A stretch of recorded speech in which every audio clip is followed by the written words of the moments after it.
Once upon a time in a busy city, there was a kind and gentle gorilla named Goro, who lived in a zoo. One day, Goro was hanging out by the entrance when he saw a big yellow school bus stop in front of him. There were lots of kids getting off, and they were all excited to see him. "Hi, Goro," called one of the children. "Can we go for a ride on the bus?" Goro thought for a moment. He really wanted to spend the day with the kids, but he also had some chores to do. "Well, how about this? You can all ride on the bus with me to the market, and then we can play in the park afterwards."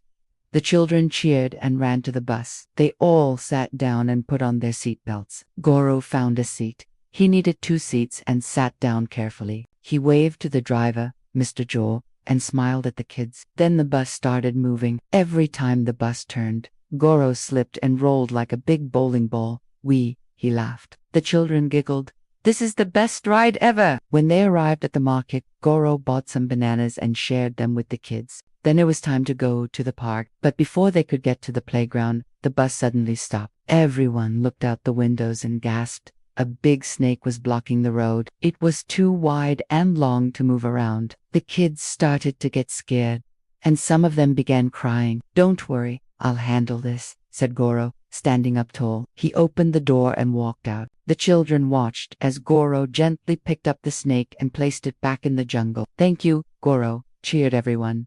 Goro smiled and walked back to the bus. He sat down next to Mia, one of the children, and peeled the banana. As they continued on to the park, Goro shared his bananas with all the kids. They munched happily, and soon they were all friends. Then Goro had an idea. He started singing a silly song. The gorilla on the bus goes ooh-woo-woo all through the town, ooh-woo-woo all through the town. The children joined in and sang along until they reached the school. When they all got off the bus, the kids thanked Goro for the wonderful day. "Can you ride the bus again tomorrow?" asked Mia. "I would love to go on another adventure with you." Goro nodded. "Okay, but only if I get the window seat," he said with a big smile. Then Goro waved goodbye to the children and went back to the zoo. He had so much fun hanging out with the kids and could unwait to see them again tomorrow. If you liked Goro's silly adventure, give us a thumbs up, subscribe and ring the bell so you never miss a story. Now close your eyes, count to 5, and when you open your eyes, you will see something amazing. Oh, do it again.